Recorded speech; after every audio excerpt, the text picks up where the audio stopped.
Hello friends, स्वागत है आपका अपने यूट्यूब चैनल में एक नई वीडियो के साथ। तो इस वीडियो में हम बात करने जा रहे हैं उत्तराखंड लोक सेवा आयोग द्वारा जारी प्रवक्ता शिक्षक भर्ती का विज्ञापन विषयवार आज जारी इसका हो चुका है, जिसमें 613 कुल पद रहने वाले हैं। आज से ऑनलाइन आवेदन होने प्रारंभ इसमें हो चुके हैं। कैसे आप लोगों का आवेदन करना है उस बारे में भी बताएंगे। अगर ग्रेड पे की बात करें, 4800 ग्रेड पे की ये जॉब रहेगी। काफ़ी अच्छा वेतनमान इसमें रहता है और आयु सीमा इसमें आप लोगों को 21 से 42 वर्ष देखने को मिल जाएगा। और अंतिम तिथि इसको ऑनलाइन आवेदन करने की जो रहेगी 7 नवंबर को रहने वाली है। स्क्रीनिंग परीक्षा होगी या नहीं होगी, बहुत से लोग ये भी कमेंट करेंगे, तो इस बारे में भी बताएंगे कि स्क्रीनिंग परीक्षा जो होनी है या होगी या नहीं होगी, होगी तो कितने नंबरों की होगी, किस प्रकार से होगी, उस बारे में भी बताएंगे। तो बने रहेगा वीडियो में अंत तक। पूरी जानकारी आप लोगों को इस वीडियो के माध्यम से देने वाले हैं। अगर आप लोग चैनल पर नए हैं या अभी तक आप लोगों ने हमारे चैनल को सब्सक्राइब नहीं किया है, तो चैनल को सब्सक्राइब और बेल आइकन को जरूर प्रेस कीजिएगा, ताकि कोई भी नई वीडियो, नई नोटिफिकेशन है वो सीधे सीधे आप लोगों तक आसानी से पहुँच सके।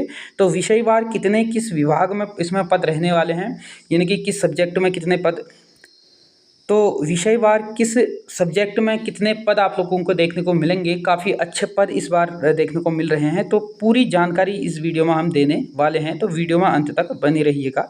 जैसा कि आप लोग देख पा रहे हैं कि उत्तराखंड लोक सेवा आयोग हरिद्वार के द्वारा इसका जो संपूर्ण विज्ञापन है, उत्तराखंड विशेष अधीनस्थ शिक्षा प्रवक्ता संवर्ग समूह गौ के अंतर्गत जो सामान्य शाखा एवं महिला शाखा की जो भर्ती रहने वाली है, जिसका जो विज्ञापन है आप लोगों ने देखा था, 16 तारीख को इसका विज्ञापन जारी हुआ था। तो और इसके बाद जो डिटेल से इसका जो विज्ञापन प्रकाशित किया गया है वो आज ही 18 अक्टूबर को जारी हुआ है, जिसमें आप लोगों को ऑनलाइन आवेदन करने की जो अंतिम तिथि है वो देखने को मिल जाएगी। यहाँ पर 7 नवंबर को इसकी अंतिम तिथि रहने वाली है और आज से ये ऑनलाइन आवेदन होने प्रारंभ हो गए हैं। और कैसे करना है उसके लिए भी मैं आप लोगों को बताने वाला हूँ।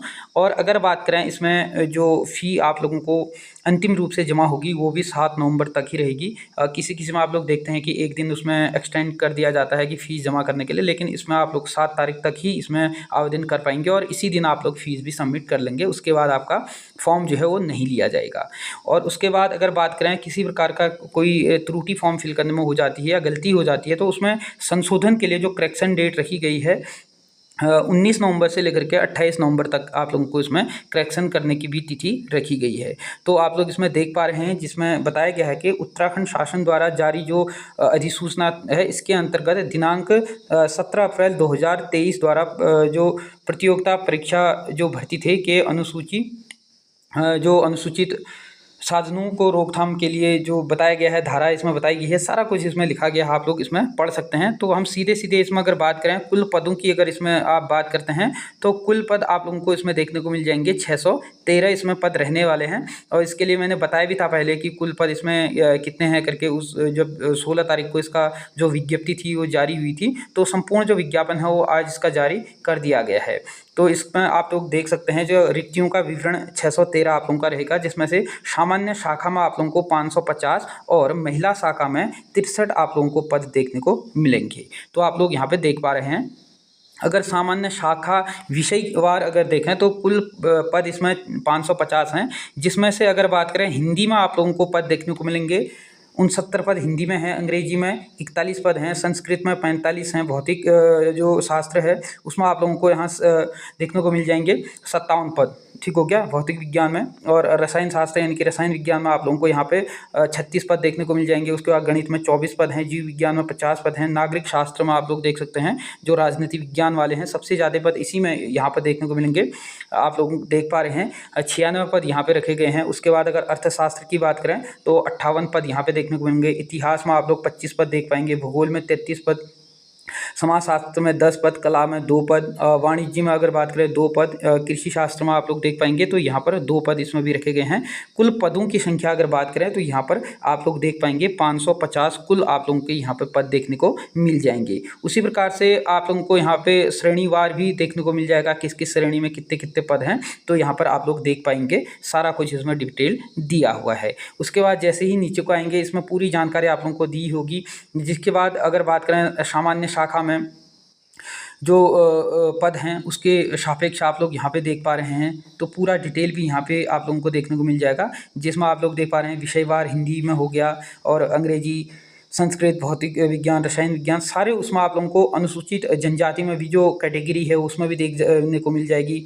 कुल जो अनुसूचित जनजाति में पद रहेंगे, ठीक हो गया, इसमें देख पाएंगे आप। उसके बाद महिला शाखा में जो रहेंगे अनुसूचित जाति, अनाथ में अनुसूचित जाति, और खिलाड़ी जो रहेंगे 4% उनको भी इसमें है। तो अलग अलग वर्ग में भी सब कैटेगराइजेशन इसमें किया गया है। तो आप लोग इसमें सारा कुछ आप लोग देख पाएंगे। तो यहाँ पर आप लोग जैसे ही नीचे को आएंगे तो आपको सारे सब्जेक्ट के पद आपको देखने को मिल जाएंगे, और कैटेगरी वाइज आप लोगों को यहाँ पर जो पद रहने वाले हैं वो देखने को मिल जाएंगे। उसके बाद जैसे ही आप लोग नीचे को स्क्रॉल डाउन करेंगे तो आप लोगों को पाएंगे जो दिव्यांगजन है 95 पद इनके लिए भी हैं। तो इनमें भी जो सब कैटेगरी होती है, अलग अलग कैटेगरी में भी दिव्यांग की जो रहती है उसमें भी अलग अलग यहाँ पे पद देखने को मिल जाएंगे।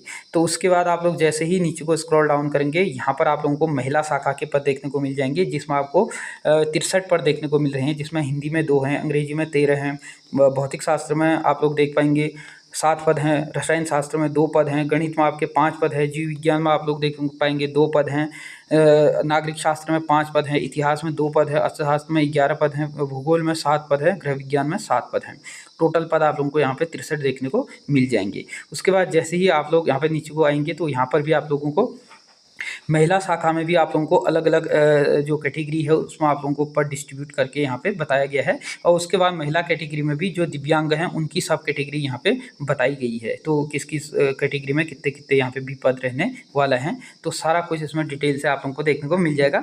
इसका जो ये PDF आप लोगों को हमारे टेलीग्राम चैनल पर देखने को मिल जाएगा, या आप UKPSC की जो साइट है ऑफिशियल साइट, वहाँ पर जाकर के भी इसको डाउनलोड कर सकते हैं। नहीं तो इसी वीडियो के नीचे डिस्क्रिप्शन पर आप लोगों को हमारे टेलीग्राम चैनल, टेलीग्राम ग्रुप का लिंक देखने को मिल जाएगा, वहां से आप लोग इसको डाउनलोड कर पाएंगे। अगर प्रवक्ता संवर्ग की अगर बात करें, जो विभाग रहेगा माध्यमिक शिक्षा के अंतर्गत 613 पद, जिसमें से सामान्य शाखा 550, महिला शाखा 63 पद, और लेवल 8 का ही रहने वाला है। और अगर बात करें वेतनमान 47,600 से लेकर के 1,51,100 तक का इसमें वेतनमान आपका रहेगा। आयु सीमा आप लोग देख पाएंगे 21 से लेकर के 42 वर्ष आप लोगों की आयु सीमा इसमें रहने वाली है। शैक्षिक अर्हताओं की अगर बात करें तो आप लोग अलग अलग विषय में अलग अलग आप लोगों को जो शैक्षिक अर्हताएँ हैं वो देखने को मिलेंगी। तो जैसे कि आप लोग देख पाएंगे प्रवक्ता संवर्ग में, जिसमें आप लोगों का बताया गया है कि जो पद का नाम है, जैसे समाजशास्त्र, भूगोल हो गया, अर्थशास्त्र, इतिहास हो गया, भौतिक शास्त्र हो गया, रसायन हो गया, गणित हो गया, अंग्रेजी हो गया, इन सभी के लिए जो बताया गया है कि भारत के विधि द्वारा स्थापित जो विश्वविद्यालय से संबंधित जो भी स्नातकोत्तर की उपाधि है वो होनी चाहिए राजकीय या सरकारी मान्यता प्राप्त शिक्षण संस्थान से LT डिप्लोमा, या भारत में विधि द्वारा स्थापित किसी विश्वविद्यालय में से जो है शिक्षा शास्त्र के स्नातक उपाधि यानी कि B.Ed आपका साथ में होना चाहिए। ठीक हो गया। तो आप लोगों का B.Ed और स्नातकोत्तर होना अनिवार्य रहेगा। ये सारा हर कैटेगरी में अलग अलग आप लोगों का इसमें जो कैटेगराइजेशन है वो रखा हुआ है, आप लोग देख पाएंगे। जैसे ही स्क्रॉल डाउन करेंगे हर सब्जेक्ट का यहाँ पे दिया हुआ है, जिसका जो सब्जेक्ट रहेगा वो अपने सब्जेक्ट के अकॉर्डिंग यहाँ पे देख पाएगा। अगर बात इसमें करें तो इसमें जो आयु सीमा की आप लोगों की गणना होने वाली है 21 से लेकर के 42 वर्ष निर्धारित की गई है, जिसमें आयु सीमा जो रहेगी 1 जुलाई 2024 के आधार पर तथा 1 जुलाई 2024 में जो आयु सीमा है वो आप लोगों की 21 वर्ष से कम न हो और 42 वर्ष से अधिक नहीं होनी चाहिए। और आयु सीमा में इसमें छूट जो दी जानी है आप लोग देख पाएंगे, अनुसूचित जाति और अनुसूचित जनजाति के अभ्यर्थियों को 5 वर्ष की इसमें छूट दी जा रही है। और साथ ही साथ अगर कोई स्वतंत्रता संग्राम सेनानियों के आश्रित हैं तो उनके लिए भी आप लोग यहाँ पे 5 वर्ष की छूट देखने को मिल पाएगी। ठीक हो गया। तो इनमें इसमें छूट दी गई है, तो अलग अलग छूट जो है वो यहाँ पे दी गई है। और साथ ही यहाँ पे आप लोग दिव्यांगजन अगर कोई है तो उनको 10 वर्ष की यहाँ पे छूट दी जा रही है, तो आप लोग देख पा रहे हैं। उसके बाद यहाँ पे जो अगली जो छूट मिलेगी, जो कोई एक्स आर्मी वाले होंगे, एक्समैन वाले, तो उनको भी यहाँ पे 3 वर्ष की छूट दी जा रही है। तो सारा यहाँ पे दिया गया है, आप लोग पढ़ इसको सकते हैं।